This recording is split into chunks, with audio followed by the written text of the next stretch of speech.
स्वागत है दोस्तों आपका ब्लूम स्टडी सेंटर में। आज हम लोग बात करने वाले हैं एसएससी की ओर से जो दो बहुत बड़ा बदलाव किया गया है। एक तो बहुत पहले कर दिया गया है और एक अभी कुछ दिन पहले अपडेट आया है जो कि 31 मई से पहले आपको कंप्लीट करना है। अगर आपको अभी तक पता नहीं है तो वीडियो को अच्छे से डिटेल में पूरा देखें, अदरवाइज़ आप एसएससी का फॉर्म चाहे वो जीडी हो या फिर सीजीएल किसी भी फॉर्म को आप नहीं भर सकते हैं। तो जल्दी से बिना देर किए हम लोग वीडियो को शुरू करते हैं। तो एसएससी जो है वो नया वेबसाइट अपडेट किया है। एसएससी की नई वेबसाइट जो है ssc.gov.in, ठीक है। पहले क्या था nic.in, तो nic.in वाला को छोड़ दो, अब आ जाना है आपको government.in पे।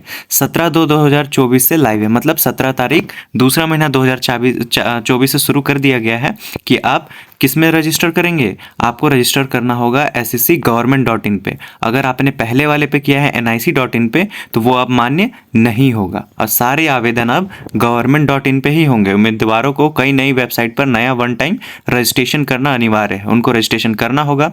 पुराना मान्य नहीं होगा, जो पहले आपने किया है वो मान्य नहीं होगा। किस पे? government.in पे नहीं, जो पहले आपने किया है nic.in पे वो मान्य नहीं होगा, है ना। तो कौन था? ये था आपका पुराना वाला ssc.nic.in, ये अब मान्य नहीं है। इसमें अगर आपने रजिस्टर करके पहले फॉर्म भरा है तो अगर उसका चल रहा है तो इट्स ओके, लेकिन रजिस्टर किया है और दोबारा आपको किसी चीज़ का भरना है तो आप इससे नहीं भरेंगे।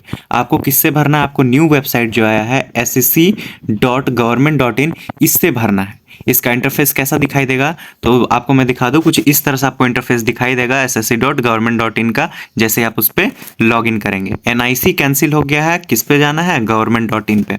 आगे बढ़ते हैं। अब नया जो अपडेट है सबसे इंपॉर्टेंट, ये आपको देखना सबसे ज़्यादा ज़रूरी है कि एसएससी आधार नीति, ये क्या है? संक्षिप्त में जानकारी, एसएससी ने परीक्षाओं में पहचान सत्यापन के लिए आधार नीति लागू की है। यह वैकल्पिक सुविधा है, लेकिन आधार उपयोग करने पर प्रक्रिया तेज हो गई है। आधार से ओटीआर आवेदन, परीक्षा, पीईटी, मेडिकल और दस्तावेज सत्यापन में पहचान जांच की जाएगी।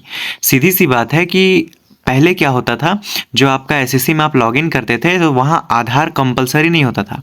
आप जब लॉगिन नहीं, सॉरी, रजिस्टर मतलब क्या होता है? जब आप फर्स्ट बार आते हैं किसी वेबसाइट में और अपना आईडी बनाते हैं, उसको रजिस्टर कहते हैं। और उस रजिस्टर से आपको यूज़र नेम और पासवर्ड मिलता है और उसी को यूज़ करके जब आप किसी वेबसाइट में घुसते हैं जहां पहले रजिस्टर कर चुके हैं तो वो लॉगिन कहलाता है ना।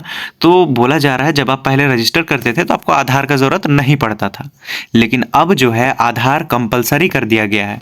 आपने अगर पहले से रजिस्टर कर लिया है तो आपको अपडेट करना होगा और आधार उसमें ऐड करना होगा। वो कैसे? ध्यान से देखिए। आधार चुनने वालों को कम जांच में गुजरना होगा और वे परीक्षा स्थल पर देर से भी प्रवेश पा सकेंगे। इससे फायदा क्या होगा? अगर आप परीक्षा में थोड़ा सा लेट हो जाते हैं तो आपको छूट मिलेगा। जो आधार नहीं देंगे उन्हें सहायक दस्तावेज जैसे कि पैन कार्ड, पासपोर्ट अपलोड करना होगा। परीक्षा के दिन 2 घंटे पहले रिपोर्ट करना होगा। यह नीति धोखाधड़ी रोकने और प्रक्रिया को मजबूत बनाने के लिए। अगर आप आधार देते हैं तो बहुत सारे आपको फायदे मिल रहे हैं। आपको सबसे पहले क्या करना है? सर्च करना है ssc.government.in, ठीक है। एसएससी government.in पे आना है, gov.in पे, और आने के बाद आपको क्या करना है? कुछ इस तरह का आपको बिल्डिंग दिखाई देगा, इंटरफेस खुलेगा। आपको इंटरफेस खोलते ही वहां पर में नीचे स्क्रॉल करिएगा तो log in to your account दिखाई देगा।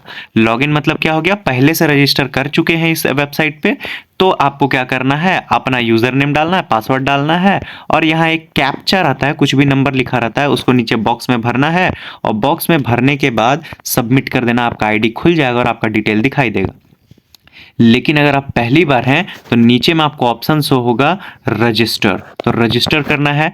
आप ध्यान रखेंगे रजिस्टर करते टाइम आधार मांगा जाता है, आप आधार दे देंगे। और अगर आपने पहले से कर रखा है, आप लॉगिन की कर रहे हैं अभी, तो लॉगिन करने के बाद ऊपर में आपको बताया जा रहा है, लॉगिन करते ही आपको वहाँ एडिट फॉर्म का ऑप्शन दिखाई देगा और वहाँ पे जाने के बाद आपको आधार डिटेल को देखना है। अगर उसमें खाली है, उसमें नंबर नहीं डाला हुआ है, तो आप उसमें आधार डिटेल फिल कर देंगे, आधार नंबर डाल देंगे और ऊपर उसे भरने के बाद क्या करेंगे? आपको वहां पर में दिखाई देगा सबमिट का ऑप्शन। सबमिट का ऑप्शन है तो आप सबमिट करेंगे। हो सकता है आपको ओटीपी आए, ओटीपी आपको एंटर करना है, आपका काम कंप्लीट हो जाएगा।